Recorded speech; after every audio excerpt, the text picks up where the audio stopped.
The first time I saw her was 2 months ago while she was grocery shopping. She was not your typical bratty girl. You couldn't really call her charming nor attractive. No, instead she was a bit mousy, a bit shaggy and scrawny. To me, that was perfect. Exactly what I was looking for. Her whole demeanor spoke volumes. She was a loner, an outcast, just like me. She dodged other people at the store, kept her eyes low, and her voice broke whenever she talked to someone. It was only natural that I followed her. We were on the bus only a couple minutes later. She didn't even notice I was there. It was just a couple dozen meters before we reached her home. It was a small house, a bit old, a bit run down. How very fitting, I thought, and laughed a little. Finding out her name wasn't too hard, and once I had that, I had a field day on the internet. Of course she had a Facebook profile, and of course it was connected to Instagram. Both profiles were almost entirely empty. There were only a handful of posts and a couple of friends. Guess she wasn't a social type. Where I struck real gold was her LinkedIn profile. She was a web developer, working remotely, most likely from her own home. Just my luck, this whole thing was getting better and better. Whenever work allowed it, I was near her house or stalking her on one of the few trips she made. I did so for weeks. I wanted as much information on her as possible. I had to find out when she got up, when she went to bed, and when she went out grocery shopping and anything else. After a while, I'd gotten a steady grip on her daily routine. She wasn't an early bird. I often noticed the first movement at her window around the 10-hour mark. At night, lights stayed on till 2, sometimes 3 in the morning. She went grocery shopping every late Wednesday afternoon and went to get her mail on Saturday morning. There wasn't much else to her life. No one ever came visiting her. There were no friends, no lovers, and no relatives. Hell, she didn't even interact with any of her neighbors. It was a week or so ago that something changed. By then, I'd prepared everything. Friday was supposed to be the big day. I'd even taken a week off work to solely focus on her. It was on Wednesday when I noticed a change in her routine. I was nearby, hidden, waiting for her to get ready for grocery shopping as she did every week. Nothing happened though. No doors opened. No one left. Nothing but solitude. After half an hour I grew antsy. After a full one, I was restless. Was she having a day off? But that didn't fit her at all. She was so meticulous about time and routine. I waited, but as the minutes passed on and on, I couldn't see a hint of activity at her house. I started to get worried. What if something happened? For a moment I wondered if she'd somehow snuck out, but there was no way I'd miss her. No, something must have happened. Maybe she was sick. What if it was something worse though? By God, what if she fell down the stairs, or even worse, did something to herself? For all I knew, she could very well be the depressed type and... No, don't think about this shit. God damn it, I cursed, almost screamed up. That couldn't be happening. Finally, I decided there was no other way. I walked up to her door and rang the doorbell. I could pretend to be asking questions about home improvement or that I was doing a sort of survey. I put a story together in my head. As I rang the bell, I hoped that she'd open the door to see this mousy little face, the shaggy hair and the scrawny body. Again though, nothing happened and the door stayed closed, even after I'd rang the bell countless times. I was pins and needles as I walked off again. I had to go back, I told myself, but I couldn't just break down the front door. I thought about what I could do. All the while my mind started to fill with horrible images and I had to fight the urge to turn back. I walked for a bit and then approached a small building from a different side. From here it wasn't hard to get to the building without being noticed. There were enough trees and bushes nearby to hide me from view. Getting in would be even easier. The house was old and she hadn't invested in an alarm system or anything like that. I was in within minutes. The place was in pure and utter chaos. For a moment, dread crept up inside of me. Had someone broken in? I rushed through the hallway looking desperately for signs of a break-in. Soon enough though, I realized that this chaos wasn't the recent thing. No, she seemed to be untidy. Well, that was an understatement. The place was a pigsty. As I walked through the house, I found heaps of dirty laundry and trash bags. The kitchen counter was hidden under stacks of dirty dishes and empty takeout boxes. Her desk was a disgusting, sticky mess. The whole place had a sour, almost rancid smell to it.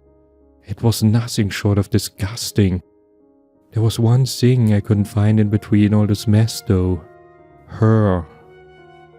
There was no hint in the kitchen or bedroom, neither in the living room nor in the bathroom. I went through the whole place, checked the upstairs and even had a short look at the attic, but nothing.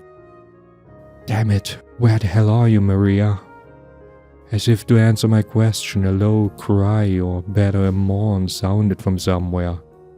At first I didn't know where it came from, but then I found the basement door. It was cracked open a bit and I could see a faint light coming from downstairs. I made my way down one step at a time. My dear Maria must be down there, I thought, smiling. Maybe she had a bit of an accident and fell down the stairs. That moan though, she must still be alive. I felt a fire curse through my veins as each step brought me closer to her.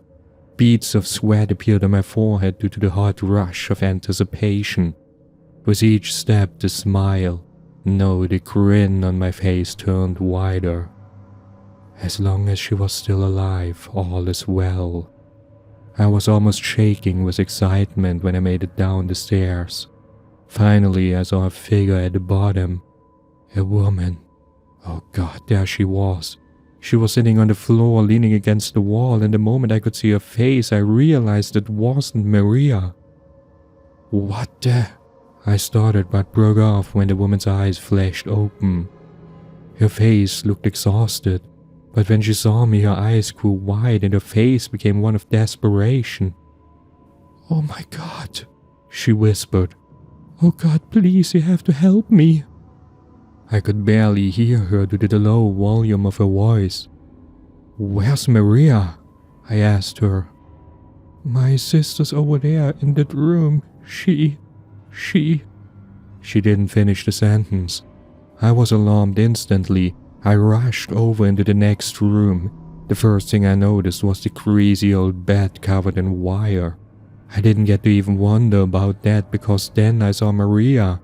She was on the floor, not moving, in a sea of her own blood. This couldn't be real. I told myself she was unconscious, that it wasn't her blood, that she was still alive. The moment I saw her face and the dead eyes, though, all those thoughts evaporated. There was no doubt. She was dead. And I was furious. She'd been taken from me. My perfect Maria. Well, at least I thought she was perfect. I didn't have a clue about this so-called sister. I didn't know what was going on here, and I didn't care. All that mattered to me was that Maria was gone. After a while I got up and turned back to her sister. What did you do? I asked. She started but broke off again, shaking her head, breathing heavily. What the fuck did you do? I screamed at her. I got free, she finally whispered. My sister Maria, she was crazy. I know no one will believe me, but she was. She chained me to the bed over there to make sure I tell no one about what she'd done back. I don't care about any of that. What did you do to her? The knife. I stabbed her, but I didn't want to kill her. I swear I didn't want to." I could see the tears welling up in her eyes. She was crying now. "Knife," she'd said. It took me a few moments, but I saw it still lying in the pool of blood that had formed around Maria. For a moment I looked at her face, then at the knife. A simple kitchen knife, crude and ugly. I started to get furious again. I almost picked up the knife to exact revenge, but I told myself to calm down. Instead, I turned around and smiled at her. For a moment she didn't react, but then she looked up and returned my weak smile. "Please, the police, please," she whispered. I went forward, still smiling. Only now did I see the scar tissue all over her body. I saw the long cuts on her ankles. "Oh, Maria, you tried your best, didn't you?" "Don't worry, I'm going to take good care of you." Her smile vanished the moment I started to use my hands.